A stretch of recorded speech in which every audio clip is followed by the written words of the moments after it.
What's up, and welcome to the NYC Video Podcast, a show about the film and video industry here in New York City and the great people that are making it happen each and every day. I'll be your host, Tom Chavez, and on today's show, I'll be talking about marketing, what it is, why it's important for us freelancers, especially for filmmakers who are just starting out their careers, and just 3 marketing tips that can really help out, I think, all freelancers who work on film and video sets and would like to drum up some more work for themselves. Now, I work as both a freelance gaffer and also a small business owner. And over the years, I've realized that the amount of work that I'm able to get is based in large part on how well I can introduce myself and my skills to the people that need someone that like me and need people that have my skills. Now, COVID-19 has definitely thrown a huge wrench in everyone's plans and career paths, but I think that now more than ever, it's really important for us to learn how to market ourselves in order to get back on set and to establish ourselves if you're just starting out early on in your careers. Given that it's winter and that there is a pandemic out there, I think right now a lot of us may have more free time than normal. So it's a good time to kind of learn a little bit more about how to market yourselves in order to get more work when things start really picking up again. So like some of you, I went to film school. I went to Brooklyn College. And while I was there, I learned about editing. I learned about camera angles, the 3-act structure. But one thing that I really wasn't prepared for was how to handle the business end of freelancing.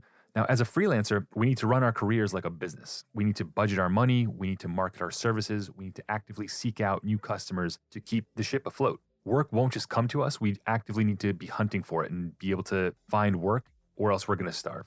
Now, we all know that we need to establish ourselves within the community. We need to help out our colleagues, and we need to bring value to the productions we work on. That's a given. Everyone knows that. But what a lot of us overlook, though, is how important it is to promote ourselves and know how to actively and efficiently promote ourselves in order to get people to know who we are and to understand what skills that we possess and what we can bring to the table on every shoot. So the act of promoting yourself and your skills is marketing. So first off, what does marketing mean? I looked up the definition on Wikipedia, which is a very credible source. And according to the American Marketing Association, the term is defined as the activity, set of institutions, and processes for creating, communicating, delivering, and exchanging offerings that have value for customers, clients, partners, and society at large. Okay, now what does that mean? So if we set that in the context of marketing yourself as a freelancer, it means that we're able to present our skills, body of work, and work ethic to a person who is in charge of hiring us for a job, be it a producer or a department head like a DP or a gaffer or production designer. So how do we communicate who we are to a producer who's never met us before and we've definitely never worked with before? So there's a few ways to do this. Over the years, I've read a bunch of books and watched a ton of YouTube videos, and I've listened to a lot of podcasts on the topic of marketing. And along the way, I've been able to develop some strategies that I think might work pretty well for freelance filmmakers, because I know that I've been using some of them myself, and hopefully it'll help you out as well, just to try to be able to find new work and establish new relationships with potential clients. So why did I choose to talk about marketing? Well, so this past week I went on Local Zero Heroes, which is a group on Facebook, and I posted a question. I asked, if you're a recent film school graduate who's struggling to find work, what have you noticed about your application process to all these different jobs? And what have you been struggling with? And I really just kind of wanted to get people's observations of what they've been dealing with.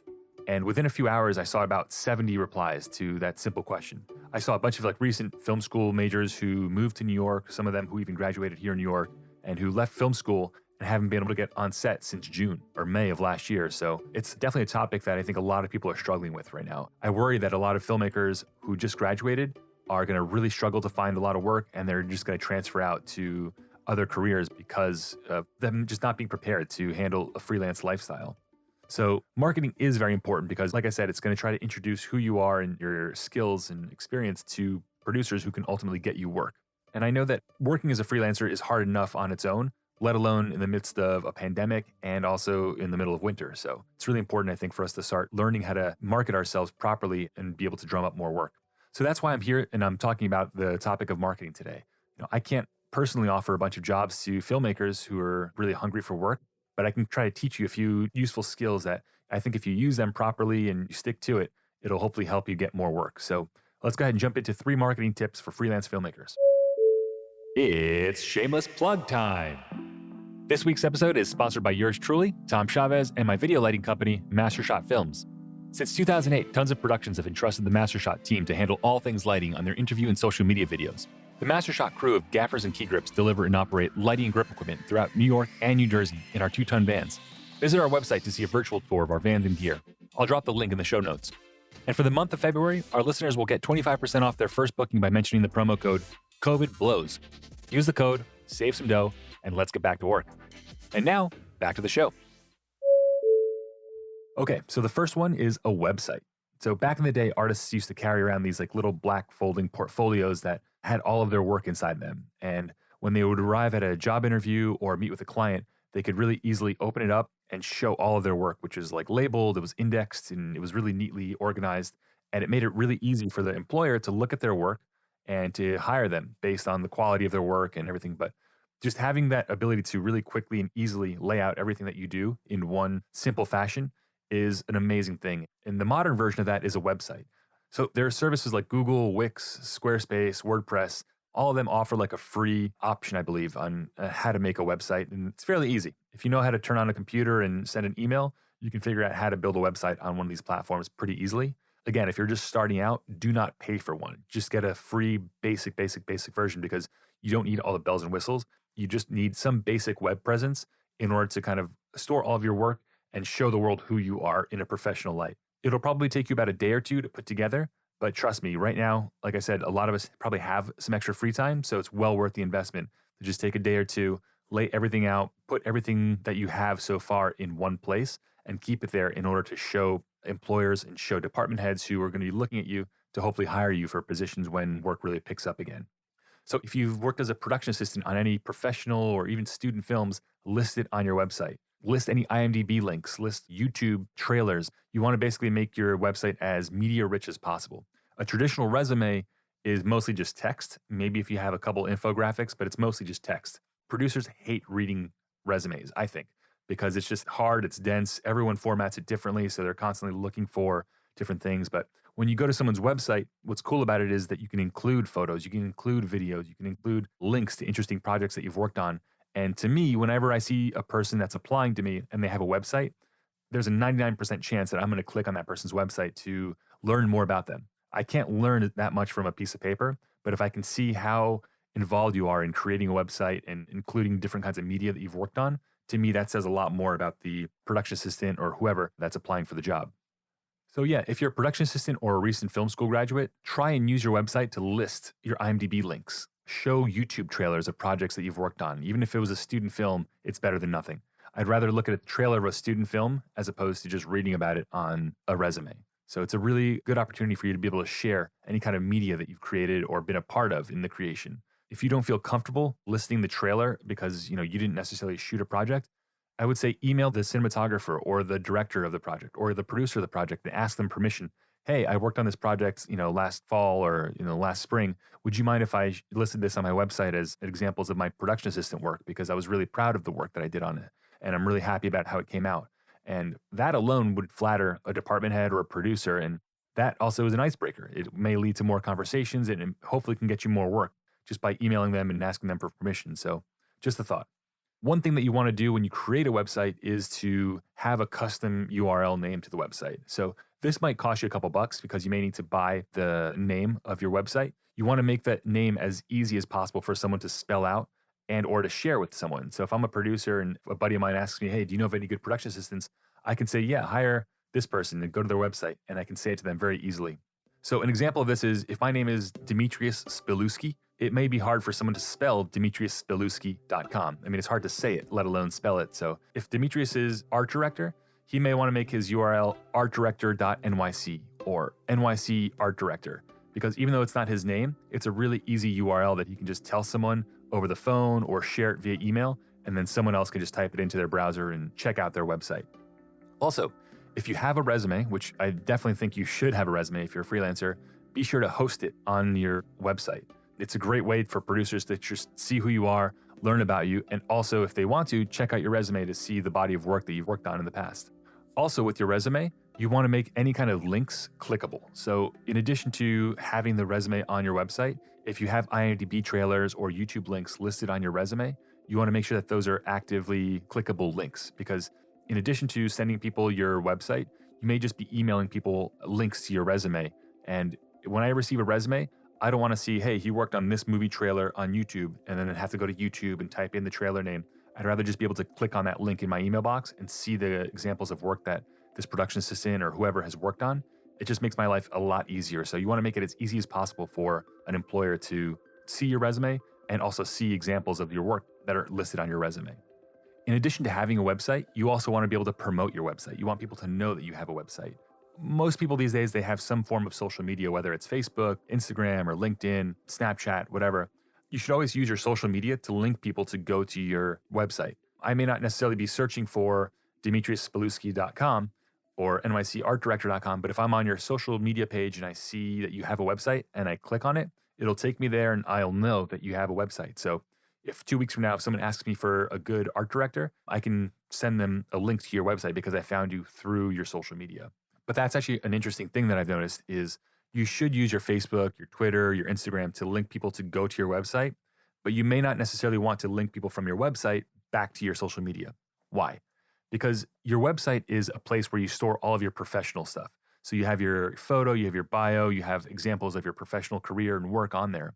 Your social media doesn't. Your social media has, old prom pictures. It has pictures and videos of you on your Cancun trip. It has pictures of babies and stuff like that. So producers may not necessarily want to see that. And some of the photos and things you may have on your social media, you may not want to even show to producers. So you want to try to keep the two apart in some ways. So again, you want to bring people to your website from your social media, but you may not want to bring other people from your website back to your social media, if that makes sense.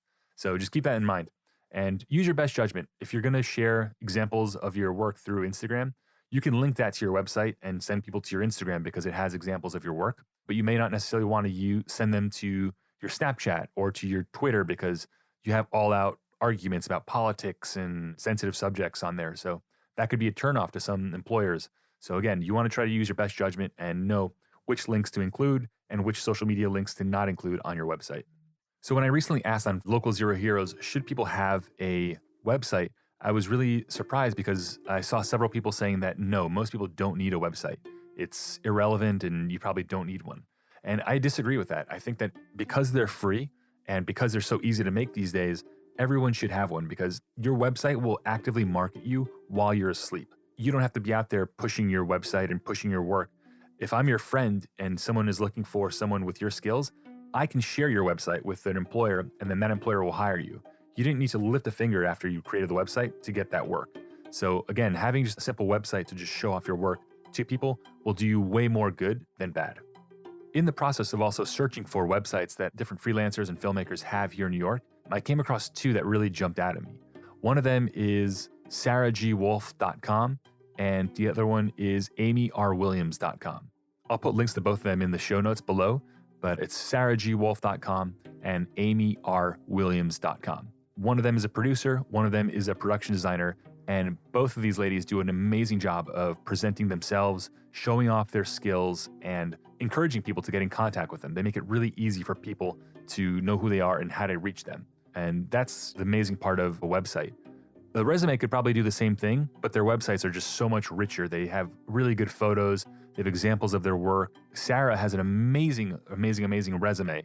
So I strongly suggest that you go to her website and just check out her resume and how it's laid out. It looks like a really cool comic book that kind of breaks the stereotype of what a resume looks like.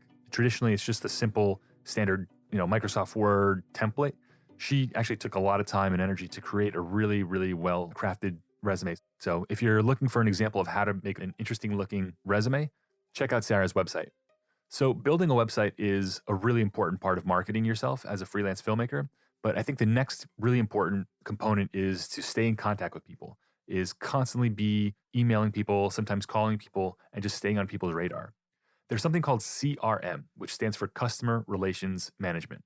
There's a lot of software out there that you can sign up for and subscribe to. Some of it's free, some of it costs money, but essentially what it does is it helps you keep track of old customers, old clients, and it lets you know hey, you should reach out to this person. It'll set little reminders for you every couple weeks or month to say, hey, reach out to these cinematographers or reach out to these production designers or reach out to these sound engineers. What CRM software does is it collects information of people that you've worked with in the past, and it allows you to basically reach out to them in the future if you have some free time. Another option that's completely free is if you use Google Sheets or just a simple Excel spreadsheet. It's just a simple way to capture people's information and get back to them in the future. So for me, I have a Google spreadsheet, and this Google spreadsheet is just titled Contacts. On this spreadsheet, I have a bunch of different little tabs. Each tab is for a different job title. So I work a lot with a lot of producers. I work a lot with cinematographers. I work with a lot of ADs, and I like to keep in contact with them and send them occasional emails or newsletters just to let them know, hey, I still exist. I'm still in New York. I still work as a gaffer. Reach out. I'd love to work with you again. I'd love to catch up with you and maybe even have a beer one of these days. But it's just a simple email of being able to kind of get in contact with people. I feel like we get so many different emails every day with call sheets and just pre-pro stuff and personal emails as well that we tend to like lose contact information of the people that we've worked with. So CRM software and also just having a free spreadsheet to capture that information is really useful because when we're on set, we're constantly moving and working, we're earning money. But on days where we're at home, we should be actively looking for work and actively doing things to stay in contact with people that we've already met and worked with that know who we are. So it's really important that we have a place that we can store all of their contact information and be able to reach out to them occasionally for work. So in this spreadsheet that I use to get in contact with old colleagues is I like to store their name, their job title, their phone number, their email address, their website, and their social media. These 6 components kind of allow me to get back in contact with them. By following them on social media and knowing their social media handles, I'm able to check out a person's like LinkedIn or their Facebook before I send them an email. Because if I see that my buddy just got back from a trip to Brazil, I can say, hey, dude, I just saw on Facebook that you went to Brazil. That's really cool. I've been there a few times. What did you see? And then I can also mention like, hey, I'm also available for work. I'm finishing this project in a couple of weeks. So if you're looking for a production assistant or if you're looking for a gaffer, let me know. I'm around. Again, you don't need to spend any money on these programs. Most of them offer like some kind of free option or at the very least like a trial. But if you're just starting out or if you're tight on funds, don't spend any of your money on this kind of stuff. You can use a free Google spreadsheet or a Microsoft spreadsheet. They're basic, but they work just fine. The other important thing is call sheets. So for those of you who've worked already on film sets here in New York, you know that for every job that you do, you get a call sheet every single day. And the call sheet has all of the relevant information about the shoot the following day, but it also has the contact information of the people involved on the shoot that day. And that's really important for you to keep.